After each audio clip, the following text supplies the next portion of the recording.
കഴിഞ്ഞ ഇടത് സർക്കാരിലെ മന്ത്രിയായിരുന്ന സജി ചെറിയാൻ മാതാ അമൃതാനന്ദമയി ദേവിയുടെ അടുത്ത് ചെന്നിട്ട് അവരെ ആശ്ലേഷിക്കുന്ന ഒരു ദൃശ്യം പുറത്തു വന്നു.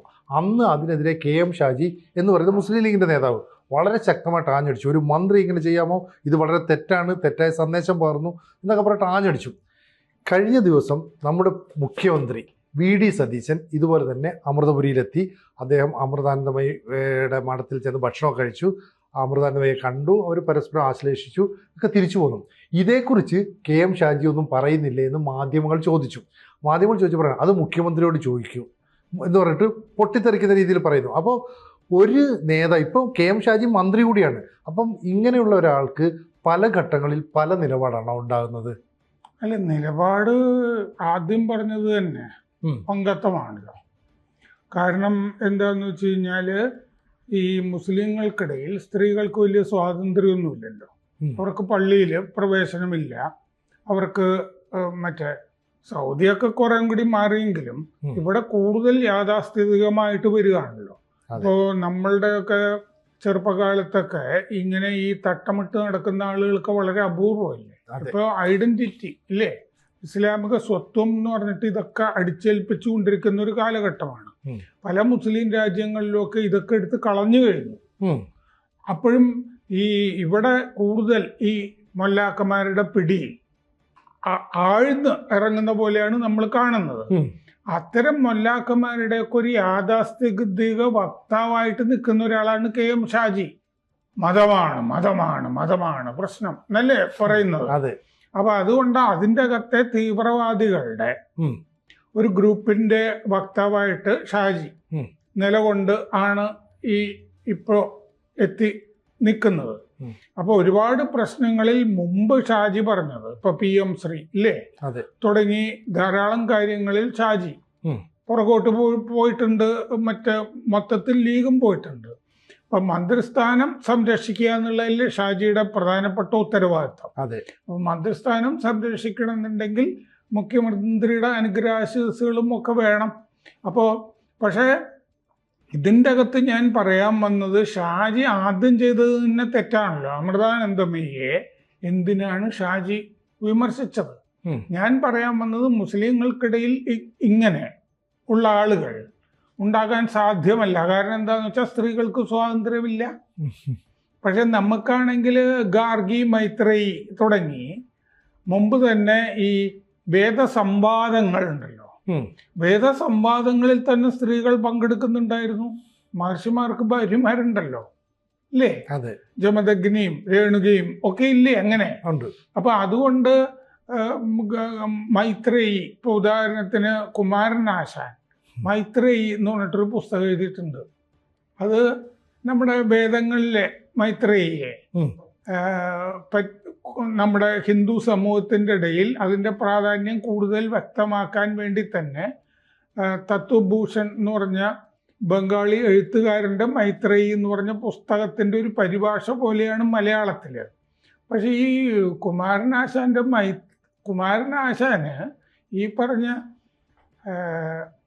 നായികമാരില്ലേ, നളിനി ഒക്കെ പോലെ മൈത്രേയി എന്ന് പറഞ്ഞിട്ടൊരു നായിക കുമാരനാശാനുണ്ട് എന്നുള്ളത് ആരെങ്കിലും ചർച്ച ചെയ്യാറുണ്ടോ? ഇല്ല. അങ്ങനൊരു പുസ്തകത്തിനെ പറ്റി, മൈത്രേയി എന്ന് പറഞ്ഞ കുമാരനാശാന്റെ പുസ്തകം എവിടെയെങ്കിലും പാഠപുസ്തകമായിട്ടുണ്ടോ? അത് ശരിക്കും ഈ ഹിന്ദുത്വയ്ക്ക് പ്രചോദനമാകുന്ന ഒരു പുസ്തകമാണ് ഈ മൈത്രേയി. കാരണം നമ്മുടെ ഹിന്ദു മതത്തിലെ സ്ത്രീകളായ ഈ വേദ നിപുണതയുള്ള ആളുകളെ പറ്റി സംസാരിക്കാൻ വേണ്ടിയിട്ടുള്ള ഒരു സംവാദം പോലെയാണ് ആ പുസ്തകം നിൽക്കുന്നത്, ഈ മൈത്രേയി എന്ന് പറഞ്ഞിട്ട്. ഞാൻ ഏറ്റവും പുതിയ ഈ കോഴിക്കോട് നിന്നുള്ള ഹിരണ്യ എന്ന് പറഞ്ഞ മാസികയിൽ എഴുതിയിട്ടുണ്ട് ഈ ഇദ്ദേഹത്തിന്റെ ഈ പുസ്തകത്തിനെ പറ്റി, കുമാരനാശാന്റെ. അപ്പോൾ ഞാൻ പറഞ്ഞു വന്നത്, സ്ത്രീകൾ ഭാരത സംസ്കൃതിയിൽ തന്നെ വലിയ സ്വാതന്ത്ര്യമുള്ള ആളുകളാണ്. അതല്ലാതെ മറ്റേ ഹിന്ദു മതത്തിൽ പ്രത്യേകിച്ചൊരു പ്രാധാന്യവും ഇല്ലാത്ത മറ്റേ ഒരു പുസ്തകത്തിൽ മനുസ്മൃതിയിൽ നസ്ത്രീ സ്വാതന്ത്ര്യം അർഹതി എന്ന് പറഞ്ഞൊരു വാചകം ഉള്ളതാണോ? ശരിക്കും അതിൻ്റെ പാരമ്പര്യം ഇല്ലല്ലോ. ഗാർഗിയും മൈത്രേയും ഉള്ള സ്വതന്ത്ര വ്യക്തിത്വങ്ങൾ ഉണ്ടായിരുന്ന ഒരു പാരമ്പര്യമാണ് നമുക്കുള്ളത്. ഇത് ഇസ്ലാമിന് അന്യമായിരിക്കും. അതുകൊണ്ടായിരിക്കും ഷാജി സ്ത്രീകളായ ഈ വേദവതികളെ എന്നല്ലേ പറയുക, വേദത്തിലുമൊക്കെ വളരെ ജ്ഞാനിയായ ഒരാളാണ് അമ്മ. അമ്മയെ ഞാൻ പലതവണ പോയി കാണുകയും മണിക്കൂറുകളോളം സംസാരിച്ചിട്ടുമൊക്കെ ഉണ്ട്. അപ്പോ അത്തരം അമ്മമാരുടെ പ്രാധാന്യത്തെ പറ്റി അജ്ഞനായ ഒരു ഷാജിയാണല്ലോ ഇത് ആദ്യം പറഞ്ഞത്. സാർ, ഷാജി ഈ പറയുന്ന മുസ്ലിം ലീഗിൽ വരുന്നതിന് മുമ്പ് NDF പോലെയുള്ള തീവ്രവാദ നിലപാടുകൾ അതിലെ ആശയത്തിൽ ഉൾക്കൊണ്ട് നടന്ന ആളാണെന്നൊക്കെയാണ് നമ്മൾ കേട്ടിട്ടുള്ളത്. ആ സമയത്ത് ഇപ്പം എൻ്റെ വീട്ടിൽ നിന്ന് 6 കിലോമീറ്റർ ദൂരമാണ് ഈ അമൃതാനന്ദമയുടെ ഈ മന്ദിരത്തിലേക്കുള്ളത്. ആ സമയത്ത് അവിടേക്ക് പോകണമെങ്കിൽ കടത്ത് കിടക്കണമായിരുന്നു. പിന്നീട് അതിന് ഗർഡറുകൾ കൊണ്ടുവന്ന് പാലം നിർമ്മിക്കുന്ന ഒരു പദ്ധതി, അത് ആ നാട്ടുകാരെ സംബന്ധിച്ചൊക്കെ പുതിയ കാര്യമായിരുന്നു. വിദേശ രാജ്യത്തു നിന്നാണ് അത് കൊണ്ടുവന്നത്. അപ്പം നമുക്കും അത്ഭുതമാണ്. അതിനുശേഷം അന്ന് APJ അബ്ദുൽ കലാം, അദ്ദേഹം രാഷ്ട്രപതി ആയിരുന്ന സമയത്ത് അവിടെ വരുന്നു. നരേന്ദ്രമോദി ഗുജറാത്ത് മുഖ്യമന്ത്രി ആയപ്പോൾ വരുന്നു. എന്തിന്? ഒട്ടുമിക്ക അധികാര കേന്ദ്രങ്ങളിൽ ഇരുന്നവരൊക്കെ വന്ന് ബഹുമാനിച്ച ഒരു വ്യക്തിത്വമല്ലേ. അപ്പോൾ അവരെ കേരളത്തിലെ ഒരു മന്ത്രി നേരത്തെ പോയി കണ്ടപ്പോൾ ഈ ഷാജി ഇത്രത്തോളം അപഹസിക്കുന്നു. ഇപ്പോൾ സംസ്ഥാനത്തെ മുഖ്യമന്ത്രി പോലും പോകുമ്പോൾ ഷാജി പറയുന്നത്, ഷാജി അതൊക്കെ പറഞ്ഞത് വല്ലപ്പോഴും ഒക്കെ മോഹൻ ഭാഗവത് വരുമ്പോഴും വള്ളിക്കാവില് ചെല്ലാറുണ്ട്. അപ്പൊ അതുകൊണ്ട് പുള്ളി ഹിന്ദുത്വയെ ആക്രമിക്കുന്നു എന്നുള്ള നിലയ്ക്കായിരിക്കും അമ്മയെ ആക്രമിച്ചിട്ടുണ്ടാവുക. അപ്പൊ സതീശൻ അവിടെ പോയപ്പോ സതീശൻ ഹിന്ദുത്വയുടെ വക്താവായോ? അതും പറയണല്ലോ. സതീശൻ മറ്റേ ബലിയിടാൻ പോയി ഇല്ലേ? അപ്പൊ ഉടനെ BJP അദ്ദേഹം ഹിന്ദുത്വയുടെ വക്താവായോ? ഇത് നമ്മുടെ സതീശൻ മേനോൻ എന്ന് വ്യക്തമായിട്ട് പറഞ്ഞു. അപ്പൊ ഹിന്ദുത്വയുടെ വക്താവായോ? അപ്പോ അത്തരം കാര്യങ്ങളിൽ കൂടി ഷാജി അഭിപ്രായം പറയട്ടെ. ഷാജി പറയുന്ന വെച്ച് പറയുകയാണെങ്കിൽ ഇപ്പം ആൾ ദൈവത്തിന്റെ അടുത്തേക്ക് പോകുന്നു. ആൾ ദൈവമാണ് മാതാ അമൃതാനന്ദമയി. ഇതാണ് ഷാജി പറയുന്ന വാദം. അങ്ങനെയാണെങ്കിൽ പാണക്കാട് തങ്ങളെ ആത്മീയ ആചാര്യനായിട്ട് കാണുകയും അവിടെ ചെന്ന് തങ്ങളുടെ കാലിൽ വീട് സാഷ്ടാംഗം പ്രണമിക്കുകയും ചെയ്യുന്ന ആളുകളുടെ മറ്റേ ഓതി പലതും കൊടുക്കുന്നുണ്ട്. അവരും ഈ ദൈവതുല്യനായിട്ടല്ലേ കാണുന്നത്. അങ്ങനെയാണെങ്കിൽ ഷാജി ആദ്യം തങ്ങളെയും തള്ളി പറയണതാ, ആൾ ദൈവത്തിന്റെ രൂപത്തിൽ നിങ്ങൾ പ്രവർത്തിക്കാൻ പാടില്ല, അങ്ങനെയാണെങ്കിൽ നിങ്ങൾ മുസ്ലിം ലീഗിന്റെ അധ്യക്ഷ സ്ഥാനത്ത് നിന്ന് മാറി നിൽക്കണം. അത് പറയാനുള്ള ആർജവും ഷാജി കാണും. അതെ, ഷാജി മറ്റേ ഒരേ സമയം തങ്ങള് രാഷ്ട്രീയത്തിലും മതത്തിലും ഇടപെടരുത് എന്ന് പറയാമല്ലോ. അതെ, ഒന്നുകിൽ ഇത് അല്ലെങ്കിൽ ഇത് എന്ന് പറയാമല്ലോ. അപ്പോ അതാണ് ഈ ഇരട്ടത്താപ്പ് എന്ന് പറയുന്നത്. അപ്പൊ മന്ത്രിയായി കഴിഞ്ഞപ്പോൾ മന്ത്രിസ്ഥാനമാണല്ലോ സംരക്ഷിക്കുന്നത്. അപ്പൊ ഇപ്പോ മറ്റേ സതീശൻ പോയത് ശരിയായില്ല എന്ന് അദ്ദേഹത്തിന് പറയാൻ പ്രയാസം വരും. അതാണ് നമ്മൾ പറയുന്നത്. മാതാ അമൃതാനന്ദമയി നമ്മുടെ എത്രയോ കാലത്തെ ഗാർഗിയുടെയും മൈത്രേയുടെയും ഒക്കെ പാരമ്പര്യത്തിൽ ഒരു കണ്ണിയായിട്ടാണ് നമ്മൾ എടുക്കുന്നത്. അതുപോലെ രാമകൃഷ്ണ പരമഹംസനെ ആ സ്ഥാനത്തുമൊക്കെ അവരോധിച്ച് നിർത്തി പോന്നത് അവിടുത്തെ ഈ അരയ സമുദായത്തിൽപ്പെട്ട ബംഗാളിലെ ധനികയായ റാണി രാസ്മണി എന്ന് പറഞ്ഞ സ്ത്രീയാണെന്ന്. അവരുടെ കയ്യിൽ ഇഷ്ടം പോലെ പൈസ ഉണ്ടായിരുന്നു. ആ ഭാഗമൊക്കെ ഭരിക്കുന്നതും ഒക്കെ റാണി രാസ്മണിയാണ്. ഞാൻ പറയുന്നത് വേറെ ഏതോ ഒരു കാലഘട്ടത്തിൽ രാമകൃഷ്ണ പരമഹംസന്റെ ഒക്കെ കാലത്തും ഈ അരയ സമുദായത്തിൽ ജനിച്ച ഒരു ആള് ബംഗാളിലുണ്ടായിരുന്നു. ഇതുപോലെ ഒരു വലിയ വ്യക്തിത്വം, മതത്തിനെയൊക്കെ പരിപോഷിപ്പിച്ച, ഹിന്ദുത്വത്തെയൊക്കെ പരിപോഷിപ്പിച്ച റാണി രാസ്മണിയുണ്ട്. അത് അവിടെയൊക്കെ പരമ്പരയൊക്കെ വന്നപ്പോൾ 1500 എപ്പിസോഡൊക്കെയാണ് പോയത് റാണി രാസ്മണിയുടെ ജീവിതകഥ. കേരളത്തിൽ വളരെ അറിയപ്പെടുന്നില്ല എന്ന് മാത്രമേ ഉള്ളൂ. ഞാൻ മുമ്പ് കലാമതിയിൽ എഴുതിയിട്ടുണ്ട്, റാണി രാസ്മണിയും മാതാ അമൃതാനന്ദമയും താരതമ്യം ചെയ്തിട്ട് 2 കാലഘട്ടത്തിൽ ഏതാണ്ട് ഒരേ സമുദായത്തിൽ നിന്ന് പറയാവുന്ന വിധത്തിൽ ഉയർന്നു വന്ന ആളുകൾ.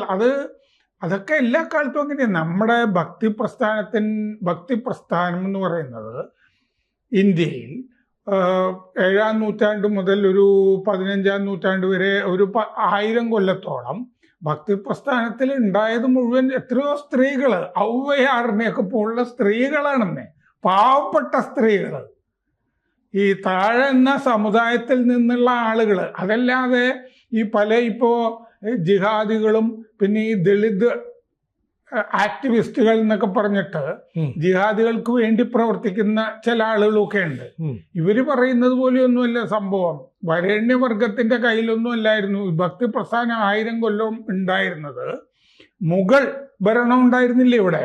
ഈ മുഗൾ ഭരണത്തിനുള്ള ഹിന്ദു പ്രതിരോധം എന്നുള്ള നിലയ്ക്കാണ് ഭക്തി പ്രസ്ഥാനം വളർന്നു വന്നത്. അതിൽ ധാരാളം സ്ത്രീകളുണ്ട്. അതില് ചെറിയ അക്ക മഹാദേവി എന്നൊക്കെ പറഞ്ഞിട്ടേ എത്രയോ പേരുണ്ട്. താഴ്ന്ന തട്ടിൽ നിന്നുള്ള ആളുകളാണ് അതിലൊക്കെ വന്നിരിക്കുന്നത്. അതല്ലാതെ ഈ ഹിന്ദുത്വ എന്നൊക്കെ പറഞ്ഞു കഴിഞ്ഞാൽ ബ്രാഹ്മണ്യത്തിൽ നിറഞ്ഞ് കവിയുന്നതാണ്. ഇതൊക്കെ പൊട്ടത്തരാണ്, വിവരം ബോധമില്ലാതെയാണ്. അതുപോലെയാണ് ഈ അമൃതാനന്ദമയ്യെ KM ഷാജി ആക്രമിക്കുന്നത്. അമൃതാനന്ദമയ്യയുടെ സത്ത എന്താണെന്ന് കൃത്യമായിട്ട് സതീശന് അറിയാവുന്നത് കൊണ്ടാണ് സതീശൻ അവിടെ പോയത്. അമൃതാനന്ദമയി ശരിക്കും ഉറക്കമില്ലാതെയാണ് അവര് ജീവിച്ചുകൊണ്ടിരിക്കുന്നത്. കാരണം പല സ്ഥലത്തും ആശ്രമങ്ങളിലും ഉണ്ട്. ചില സമയത്ത് അവിടുത്തെ പകലില് ലൈവായിട്ട് ചില കാര്യങ്ങൾ ഇവിടെ ഫോണൊക്കെ വരുന്നത്. ഞാൻ മറ്റേ സുനാമിയൊക്കെ വന്ന ശേഷമൊക്കെ അമ്മയെ പോയി കാണുകയൊക്കെ ചെയ്തിരുന്നതാണ്. അന്ന് എന്നോട് വിവരിക്കുകയൊക്കെ ചെയ്തിരുന്നു കുറെ കാര്യങ്ങളൊക്കെ. അവര് ആശുപത്രികൾ തുടങ്ങുന്നു ഇല്ലേ. അപ്പൊ എന്താന്ന് വെച്ച് കഴിഞ്ഞാൽ അമൃതാനന്ദമയി അമൃത ഹോസ്പിറ്റൽ ഇപ്പൊ കൊച്ചിയിലൊക്കെ തുടങ്ങുമ്പോൾ അതിന്റെ അടുത്ത് തന്നെ വേറെ ഷാജിയുടെ സമുദായത്തിൽ നിന്നൊക്കെ ഉള്ളവർ വേറൊരു ആശുപത്രി കൊണ്ടുവയ്ക്കുന്നു. എന്ന് പറഞ്ഞാൽ ഇതുണ്ടാകരുത് എന്നുള്ളതാണല്ലോ. നമ്മൾ മാത്രമേ പാടുള്ളൂ എന്നുള്ള ചിന്തയാണ് ഈ ഷാജിയെ നയിക്കുന്നത്. അതിന്റെ ഭാഗമായിട്ടാണ് ഷാജി അമൃതാനന്ദമയെ ആക്രമിച്ചുകൊണ്ടിരുന്നത്. ഇപ്പൊ പുള്ളിക്ക് ആ മന്ത്രിസഭാ യോഗത്തില് സതീശന്റെ കൂടെ ഇരിക്കുമ്പോഴും ഈ തിക്കുമുട്ട് എന്ന് പറഞ്ഞ സംഭവം എടുക്കുന്നുണ്ടാവും ഉള്ളില്. പക്ഷെ തുറന്നു പറയാൻ പറ്റില്ലല്ലോ അല്ലേ. അതെ അത് അതിന്റെ പ്രശ്നമുണ്ട്. അല്ല, ഈ ഷാജിയുടെ എപ്പോഴത്തെയും പ്രശ്നം ഇത് തന്നെയാണല്ലോ. കാരണം മതമാണ് പ്രശ്നം. നമ്മൾ മതത്തിന് വേണ്ടി നിൽക്കണം. നമുക്ക് കഴിഞ്ഞ 10 വർഷമായിട്ട് നമ്മുടെ സമുദായത്തിന് നഷ്ടപ്പെട്ടത് തിരിച്ചു പിടിക്കണം. ഈ തീവ്ര ചിന്തകൾ ഇഞ്ചക്ട് ചെയ്തിട്ട് ആ സമുദായത്തിന്റെ ഷാജിയുടെ പ്രശ്നം എന്താ വെച്ചാൽ ഷാജിക്ക് ജിഹാദ് മാത്രമേ അറിയാവൂ. എന്താണ് ഹിന്ദുമതം, എന്താണ് ഇന്ത്യ, എന്താണ് ഭാരതീയത, ഇതൊക്കെ അറിയാത്തത് കൊണ്ടാണല്ലോ വന്ദേമാതരം ഞങ്ങൾ പാടില്ല എന്നും പറഞ്ഞുകൊണ്ടിരിക്കുന്നത്. ഓഗസ്റ്റ് 15-ന് നിങ്ങൾക്കറിയാം ഞങ്ങൾ മുഴുവനായിട്ട് പാടുകയോ ഇല്ലയോ എന്നാണ് സതീശനും പറഞ്ഞിരിക്കുന്നത്. എന്തായാലും ഈ ലോക്സഭാ സമ്മേളനം FCRA പാസ്സാക്കാതിരിക്കാൻ വേണ്ടി മൊത്തത്തിൽ നശിപ്പിച്ചു രാഹുൽ ഗാന്ധിയും KC വേണുഗോപാലും കൂടി. പക്ഷെ ഇന്ന് ലോക്സഭയിൽ ആദ്യമായി വന്ദേമാതരം മുഴുവനായി ആലപിച്ചു. അത് ചരിത്രവും വഴിത്തിരിവുമാണ്. ആ കാലം ആണ് ഷാജിയുടെ മുമ്പിൽ കൂടി തന്നെ ഇങ്ങനെ ഇന്ത്യ മുന്നോട്ട് സഞ്ചരിച്ചുകൊണ്ടിരിക്കും. അതില് വലിയ സംഭാവന നൽകിയവരിൽ ഒരാളാണ് അമ്മ.